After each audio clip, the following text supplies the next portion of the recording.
Sandy, you're up.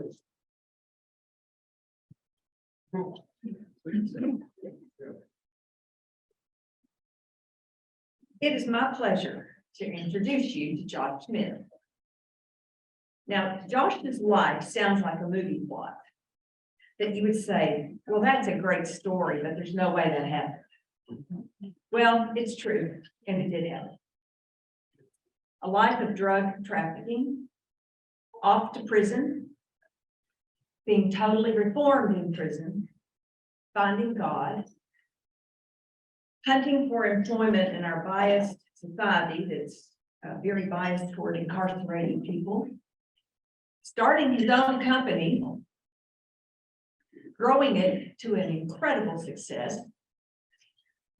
helping others change their lives and change this incarceration saga, to receiving a full pardon. It's a true story, and here's Josh to tell us.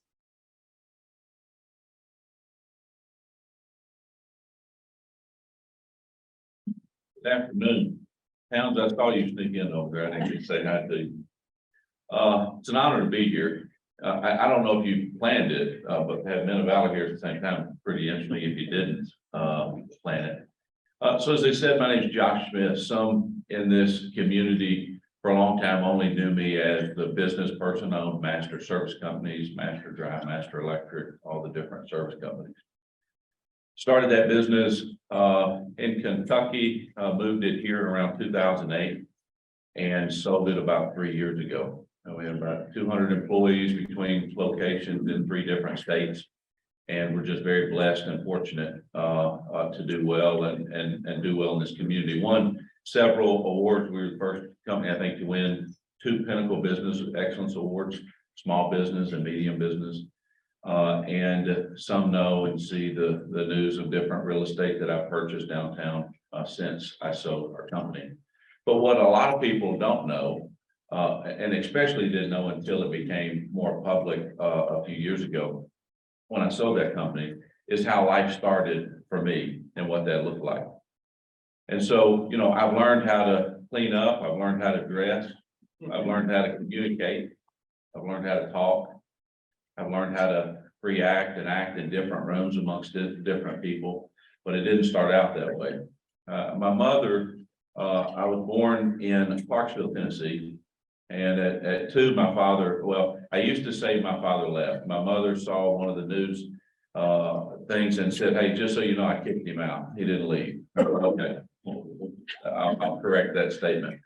And he moved out of state. It was not a good situation. And my mother moved us into the inner cities of Nashville. And she said she could afford either good housing, good child care. She couldn't afford both. So she chose good child care. And so we grew up there. You know, as kids, you didn't really realize what poverty is or what poor was. I can tell you, she did all she could do as a single mom to work very hard and provide for us. At around 7, when I was 7, 8, she ended up, and I say marrying out of the projects, and married to a guy that just didn't bargain for kids. I think he really liked her, but didn't know what he was getting into with kids. And at the age of 11, I was taken out of the home for abuse. Child Services came to my school, took pictures of me, and then some other things ensued.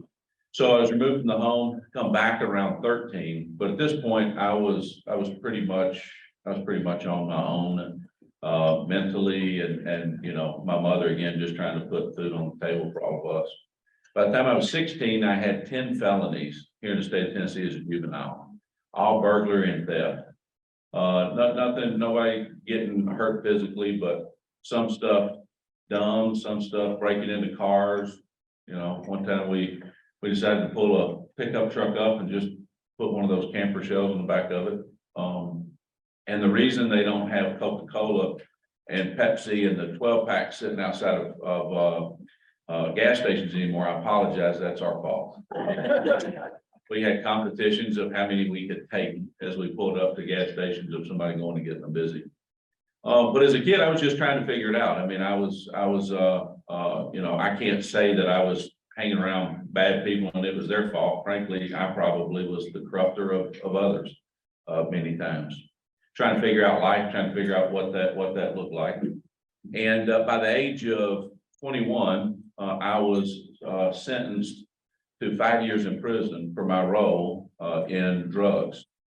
I had found somebody who was buying drugs cheap one place and selling higher somewhere else, and I got involved and was rated the most culpable of 23 people. And so in prison, I went and it was almost in my area, my group, my neighborhood, my friend set. It really wasn't a surprise, it really was just a question of when you're going to go or what's going to happen. And you just see people go to jail, come out, go to jail, come out, go to jail, come out. But because my charge was federal, I went to a federal prison. How many of you remember Enron? Remember when all the news of Enron come out? And just so you know, sometimes I speak into younger groups and not millionaires. It's just not going to say anything, just point that out. And so y'all must have read about it in the history books.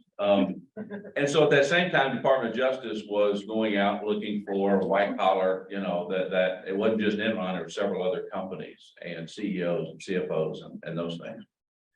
And because I didn't have any violence in my background, I went to a federal prison camp. And it was there that I began to get exposed to people that I hadn't been exposed to. I'd been around professionals like many of you in this room. I hadn't been around educated people. I only made it to the 10th grade. And so I began to watch, and I began to listen. I began to pay attention. As I said, that's where I found my faith in Christ in the very beginning. And so just navigating those things, and I began to talk to a banker that they locked up out of Nashville. And I began to learn about banking, learn about credit, learn about finance.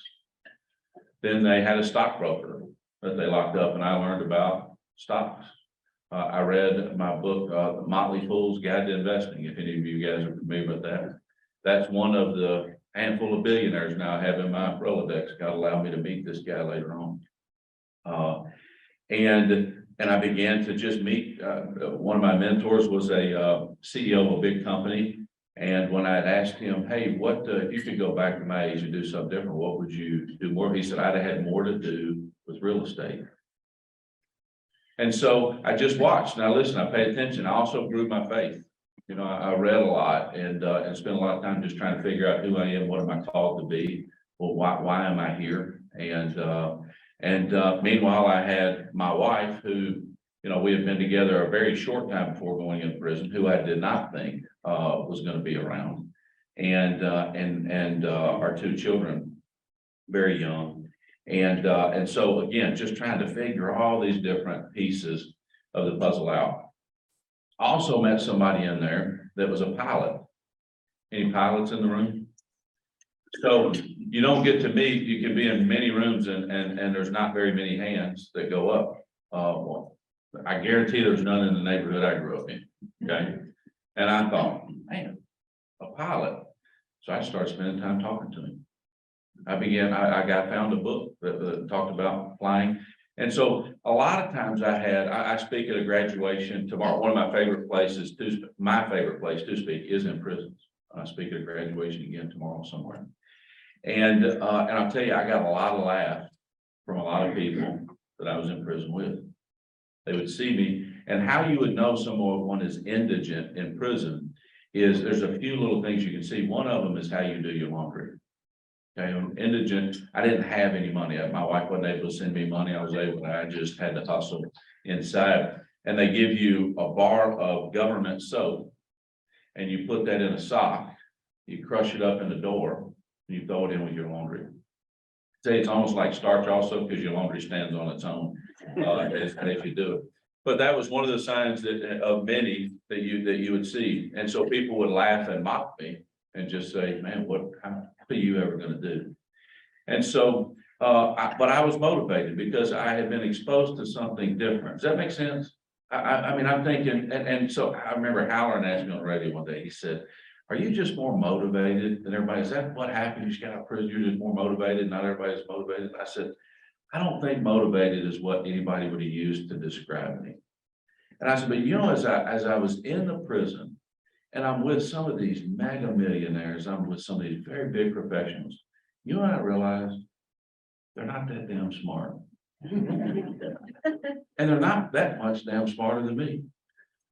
Y'all hear what I'm saying? So let me tell you, in neighborhoods where I grow up in, you grew up in, you gotta be careful because it really becomes an us and them. Okay, it's an us and them. If I would have walked in this room when I was 15 years old, I promise you, it would have been a us and it'd been a them. If you're not careful, what it comes down to is, you know, you can say the rich and the poor. If you're not careful, you can come down to, hey, they're smart and I'm not.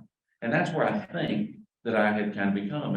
And I realized that that was what was kind of gripping me. So I just started trying to remove all the excuses. I began to read books. And I began to I didn't read very well, but I would get better each different book. And I'd watch, I noticed that many of these men I was locked up with read a lot of books. So I just started doing it and meeting with them and spending time with them. And so many of them were so gracious to pour into me and have to deal with this, you know, young punk drug dealing kid who, you know, couldn't communicate like them, couldn't talk like them, and just had to struggle and figure it out. But they did. I was released from prison 5 years later with a different mentality, but my situation was the same. My wife drove me around for 3 days as I begged for a $6 an hour job. Nobody wanting to hire me. The place I ended up getting a job, I went to 3 times, talked to the manager 3 times. And the last time I just told him, I said, you gotta hire me. I've got great experience cleaning toilets, did a lot in prison. I'll do the jobs nobody else wants to do, okay? And I won't complain, pay me the least. Pay me the least amount that you can pay. Just give me a chance. And if you don't like me, get rid of me. I just need a shot. And that 3rd time, he just found grace and he hired me. And let me tell you, I worked not as until I did for $6 an hour, worked as unto the Lord. I worked hard. I worked like I was making $1 million. And so for 6 months, I kept that job while I was in this halfway house situation. And then because I'm a felon, when I got out of the halfway house, my wife was kicked out of her government housing because you can't be a felon and live in government housing. And so we were living now, 4 of us in the back room of a 1,200 square foot of my father-in-law's house as I worked to just save up money. And I kept saving up, but I kept investing in myself. I kept reading, kept studying, kept watching. And a handful of months later, I started the business. And that business, I played all the roles. Some of you entrepreneurs understand what that's like. You know, we cleaned mold and crawl spaces. It was really cool, really prestigious work. I would always carry a few outfits in the car because I was the one underneath scrubbing. And when you called, I would answer like I was sitting in an office, comfortable somewhere. Yes, I would act like I had plenty of work, but I was praying because, you know, you only get 1 or 2 phone calls a week at that time, you know, and it's like, and then I'm cleaning up and running to act like all I do is go out and bid jobs. And I had people that work for me. And I started grabbing other people part-time that were coming out of jail, coming out of prison. And I would give them a chance. And because I could communicate with them, they respected me. I respected them. I could see the ones that were real, the ones weren't. And I just began to get them involved. And that company began to grow. It grew to 10 employees and then 20 employees and then 40 employees.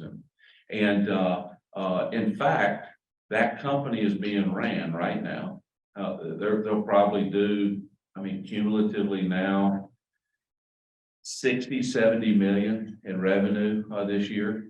And it's being ran by a guy that I hired 13 years ago after he did 8 years in prison. And he worked all the way up through the ranks, busting his butt, proving who he was. And now he makes more money than many people in this room. And so I got to watch and be the beneficiary of seeing those, you know, these men. And so I began to just mentor, began to help others, began to go back into prisons. I was invited to Managua, Nicaragua. I was invited there while I was still on supervised release. That's kind of like probation. And the guy that invited me said, "You want to go to Managua, Nicaragua?" I said, "Managua, what?" I said, "Sir, I'm not allowed out of the county." I'm pretty sure that's a long ways away from the county. And it's a story too long to share today, but let's just say God got me there and planned to be there. I'm going to share this quick story with you. I was in Managua, Nicaragua. I didn't tell the church group that I went with that I didn't have the money to go. I went and borrowed it. I saved up a few bucks, and I think I had to borrow $700 to go. I found myself 2 or 3 days in, just in the bathroom crying. And I'm pretty angry at God because I'm frustrated because I couldn't do anything about what I was seeing. I mean, I'm telling God, I borrowed $700 to come here. I mean, why would you allow me to see this? From that time, I used to scrape together 50, 60, 70 bucks, and we would take bleach and use it to wash the feces off the walls of these prison cells. The men of sitting in there so long that would be losing their mind and drawing on the walls. And I could describe much worse situations, but I was angry. I continued to go back. My poor wife, I would save up a few bucks, and then I'm back down to Nicaragua in these prisons, and then I'm coming back broke and ready to go again. Save up a few more bucks, and she could tell you more funnier stories than this. They weren't really funny at the time, but they're more comical now. And so 3 years ago, I had an offer to buy my company. It wasn't for sale. The person really wanted it. And so we prayed and agreed, okay, now is maybe the time for us to move forward and do some other things. And we had made I don't know if you've read a book, there's a great book I suggest you may read. It's called Giving It All Away by David Crane. It's the founder of Hobby Lobby. My wife and I had the honor of spending time with him and his wife Barbara for a day and a half.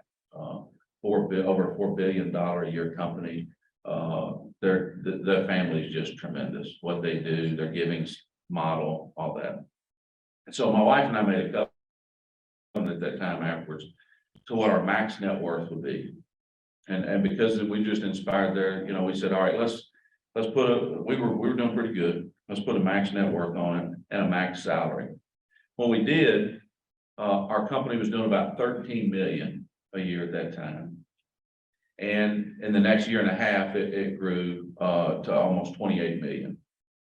So we were watching going, wow, this is good. See, a lot of people think I'm really smart. And I say this all the time, God really makes me look smarter than I really am.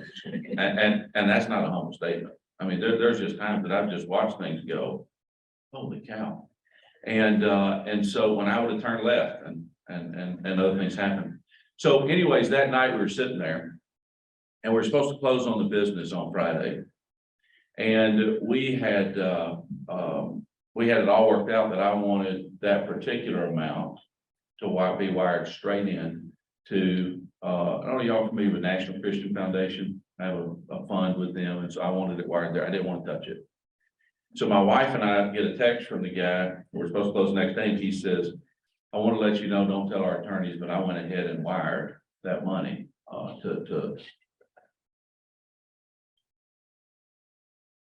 went ahead and wired that money to that account. And that was more money we had ever seen. My wife and I were, I'm sorry. At that moment, we were looking at this amount and sharing with each other. I'm just like, wow. And at that moment, the Lord brought back to me when I was in that bathroom. And he asked me the question, what can you do now?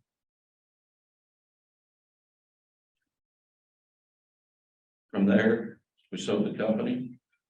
And I'll tell you, I don't understand why God has chosen me to do any of this, frankly. The Bible says he used the foolish things in this world to confound the wise. And all I can just tell you is he chose a big fool right here to really mess with everybody's minds. So from there, my wife and I donated $10 million and started a foundation called the Fourth Purpose Foundation. That foundation, you know, they say there's 4 purposes to prison. The fourth one being rehabilitation. What we say needs to happen, we change that word to transformation. And so our mission with this foundation is to make prison a place of transformation, to give other people the same opportunity that I had. Now, should we feel sorry for criminals for what they did? Not what I'm asking you to do. No, if you break the law, you violate society, you need to pay the debt to society, period. You don't get to use the excuse of my mom, my daddy, and all those different things. However, grace and compassion is different. And I'm committed to giving every one of them same opportunity, same chance that many of you in this room had earlier on in life, where they can have a chance to see if they can excel. What if they're exposed to things that they weren't exposed to in their childhood? What if they're exposed to things that you know, that they didn't get with a broken family or some of these other different things in the foster care system or juvenile system? What if? And I'll tell you, I get to see and work in this space and get the joy of watching most people that society has counted off. I get to watch them grow and thrive. I get to watch nuggets of greatness pulled out of people that most people have discounted for a long time. And I'll tell you, I find great joy in that work for sure. Today, it's very interesting. You have Men of Valor here. Men of Valor, some of you may know, so I've seen it in the news, some of you not. We bought in all the real estate we bought, our foundation bought a little piece over here where now is Dogan Gaither Flats. It was the first Black-owned hotel. It had been moved from one place to there. And if you're familiar with the Green Book and books like that had that Black people could look at and know where they were safe, that's what it was on. And it passed on to a construction company and some other things. And I bought it abandoned, in bad shape, and we spent about $4 million to transform this into apartment complexes, into apartments. There's 16 units there, and we brought back the name Dogan Gaither because that was the name. You should really look at the history. It's really amazing. That was the name of the families that owned that hotel, and we did it in an effort to be able to show that we have, you know, those of us that have foundations, those things can actually do better with our money locally sometimes than we can, you know, in just the stock market, especially this last year and a half. And I get an amen. So, and so we did that and converted it, and we've leased that to Men of Valor at a good rate. So it helps men transitioning from prison, giving them a great landing area to then when they become our neighbors. They're in a different place, in a different situation. So I'll leave you with this. You know, not many, I don't get to see many obviously make it to, you know, the level of success that, you know, however you want to call it, financial or whatever, that I have. And I take where God has put me seriously. You know, I don't, I try to let people know that I'm not near as smart as the amount of my net worth would say that I am. And I know where everything I've got comes from. But I am going to be a voice committed to challenging the people to say, people like yourself say, why should you care? Why should you care about what happens in prisons? Why should you care about what happens to those people? I got news for you. 95% of the people in prison today are going to be your neighbors again. Think about that. 95%. In Tennessee, in 1983, we had 5,000 people incarcerated. Today, we have about 30,000. We have 70,000 on probation parole. All of these people are going to be your neighbors. And until we all really understand that and care about, all right, be intentional about what happens to them while they're in there, and that true correction happens while they're in corrections. then we're going to continue seeing this revolving door of victims and all these different things that we see. And it's my hope and prayer, and I'm already seeing some great things happen. I'm already seeing some great things change. I'm seeing leaders in this community already stepping up in ways that just, it brings me to tears. And so I'm honored to play just a little bit of role in this community for that. I appreciate you guys having someone like me come and speak. And the final thing is, from that pilot, nobody's laughing anymore. Because not only did I get out and get my pilot's license, I bought a couple planes. And then last year, I just did a helicopter and just finished my school for helicopters. There are helicopter pilots. Somebody look back. How many helicopter pilots in the room? There's a small, let me tell you, there's a very small amount of us. And so, sir, we can go for a ride on the new helicopter I bought, if you'll go with me. I'm landing them at prisons. Prisons are in the middle of nowhere. And so, that's why I bought the helicopter and went through the brutal, flying airplanes much easier than a helicopter, I can tell you that. So I can get to these prisons much easier, and much faster. Thank you, everybody, for letting me share with you. I appreciate you very much.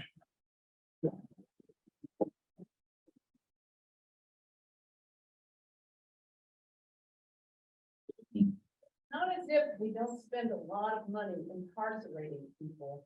So where is the logic in not being intentional about giving them something to take with them when they leave prison? And I've seen Sean Hopwood talk about it, now I hear you talk about it, and I think the private prisons are taking so much money. There's so much money going into this. Why are people not coming out with something they can use? I wish everybody felt and understood what you just asked. So in this state, $1.3 billion, okay, fifth largest expenditure. And, but what happens, can I just be, I'm gonna be totally honest with you, okay? And somebody was asking me, a very wealthy individual in our area was asking me this, not very recently, and I just said, he goes, what, who can change, whose fault is it? I said, frankly, it's your fault. Because what do? We demand justice, right? That's what we do. I mean, if we see somebody break the law, what do we want? We want them locked up. We want them separated from society. And most of us, we stop there. We're just, okay, it's good. Man, they're locked away, it's good. Now, if you say, hey, there's something good going on in prison, we want to pay for a school in prison, or we want to fund a program in prison, we don't fund it, that everybody's going, make them, punish them, make it hard on them, you know, and that's what's happened. Well, in the older days, that was actually not, I mean, it never was good, but when you're only locking up the most serious of offenses, it's different. But today, that's not what we're riddled with drug crimes and drug issues and all these things. So now we're locking a lot of different people up. And I'm a tough on crime person. I believe that we should incarcerate people. I think we should separate people from society from time. But I think we better have a transformative mindset. And until the voting public, frankly, demands, hey, you know, if you want to know what I think we should spend 1.5 billion instead of 1.3 billion, and then make it to where we're spending 1 billion in 5 years. Does that make sense? And we cut our recidivism rate down from 40 and 50% down to 20%. But but getting the other people to understand that and vote that way, that's a tough thing. So as you're meeting with your legislators, these are not conversations that happen most of the time. I presume you got a federal, I presume you got a federal pardon from one of the presidents. Can you talk to us about the process of getting that? What'd you go through? Yeah, I mean, I didn't, again, just kind of as God has done, I didn't go through a whole lot of process. It is like hitting the lottery. That's how hard, which I don't think they should be that hard. I mean, I think that somebody should be able to be restored. Even real quick comment, you know, until I got that part, so I was one of the 70 that President Trump pardoned 4 days before he went out of office. And I didn't pay anything for it. I don't know President Trump, never met him, and I never politicked for it.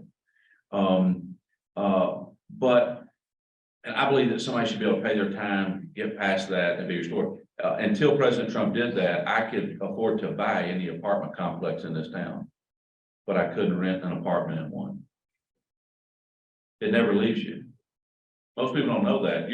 Once you're a felon, it never leaves you.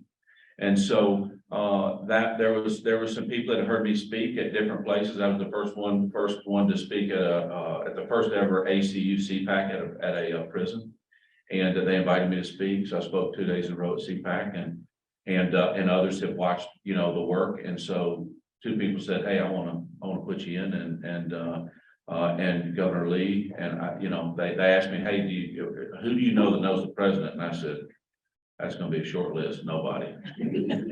To give us every letter you can. I said, "It's easy, nobody." He said, "Well, would the governor write you a letter?" And Governor Lee had asked me to serve on his one of his leaders of his criminal justice task force about 4 years ago. And I said, I mean, him and I become friends. I can ask. I don't generally like to do that, but so him and David Roush, the head of TBI, him and I have become good friends over the years, and wrote letters, and they granted me that pardon. So there wasn't a real big, filling out the pardon paperwork. I hate to say it, but almost useless in these times. So you have to either be politically connected or somebody really see what you're doing and go, okay, wow, this just extends far out past anything. Yes, sir. Josh, thank you for coming and thank you for sharing your testimony as well. Can you go into a little bit of detail on how the fourth purpose makes that transformation happen for these individuals? Sure. Yeah, we have 3 main focuses. Interestingly enough, Men of Valor is not that. We don't focus on after prison. Okay. We focus on in prison because nobody else is. There's no money being spent inside of prison. Okay. So we just felt led to do that inside of prisons. So we have 3 main areas, 3 main focuses. One is correctional staff. We're not able to get to correctional staff is probably the most unhealthy staff of any organization you ever find. The PTSD rate is higher than the military. Suicide rate is higher than our military as well. And their life expectancy is 15 years less than the average person. The environment they work in and that's been created over the years is very hard on. So we do wellness. I will tell you, I never thought my money would ever go towards correctional staff. But there's a God and he leads, you won't be obedient. So there's an area. So now, I'm the keynote speaker for 1,400 leaders in Florida. Governor DeSantis appointed me to a board down there for correctional excellence. I speak to Missouri in 3 weeks to all of their leaders. And so we have a real focus on correctional staff. The second one is obviously offenders. You can look at our website. We created videos called Visitation 2.0 during COVID and sent them in. We had several celebrities and other people on it, Rick Warren, TD Jakes, several, Lauren Daigle, and we paid nobody anything. We just said, hey, you're not doing anything, but you put something together for people in prison. And God just built this amazing thing. And so we have other things in their focus on that. And then the final thing is community, is this right here, helping just bring awareness of why you should care about what's going on. And I would, by the way, I would always encourage you, go and visit a prison. It's very scary and intimidating at first, but after you do, it's really not that bad. And every time somebody does, it just helps them understand a little bit more and helps the prison know people could be coming to visit and see it. But those are our 3 areas. Those are our 3 stools that we focus on intently. Yes, ma'am. Very glad to hear you praise.